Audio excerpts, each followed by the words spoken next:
ஒரு அழகான காட்டில் பல வண்ண பறவைகள் எல்லாம் ஒன்று கூடியது. தங்களுக்கு ஒரு அரசன் வேண்டும் என்று அவை முடிவு செய்தன. அப்போது அவற்றின் பார்வை அமைதியாக அமர்ந்திருந்த ஒரு ஆந்தையின் மீது விழுந்தது. அது அறிவாளி போலவும் கம்பீரமாகவும் தோன்றியது. இதுவே நம் அரசன் என்று பறவைகள் மகிழ்ச்சியுடன் தீர்மானித்தன. பட்டாபிஷேகத்திற்கான தயாரிப்புகள் நடந்து கொண்டிருந்தன. அந்த நேரத்தில் திடீரென ஒரு காகம் அங்கே வந்து இறங்கியது. இங்கு என்ன நடக்கிறது என்று அது கேட்டது. பறவைகள் அனைத்தையும் விளக்கின. அதை கேட்ட காகம் சிரித்தது. இந்த ஆந்தையா உங்கள் அரசன்? இது பகலில் பார்க்க முடியாதவன். இப்படி இருந்தால் நம்மை எப்படி காப்பாற்றும் என்று கேலி செய்தது. காகத்தின் வார்த்தைகள் மற்ற பறவைகளின் மனதில் சந்தேகத்தை விதைத்தது.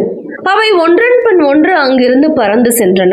சில நொடிகளில் அந்த பெரிய கூட்டம் காலியாகிவிட்டது. ஆந்தை மட்டும் தனியாக இருந்தது. இதனால் ஆந்தை மிகுந்த கோபமடைந்தது. இன்று முதல் காகங்களும் நாங்களும் என்றென்றும் பகைவர்கள் என்று அது சத்தியம் செய்தது. அதன் பின்னர் இரவில் ஆந்தைகள் காகங்களை தாக்குகின்றன. பகலில் காகங்கள் ஆந்தைகளை தொந்தரவு செய்கின்றன. பாடம்: தேவையில்லாமல் பேசப்படும் வார்த்தைகள் நீண்ட கால பகையை உருவாக்கலாம்.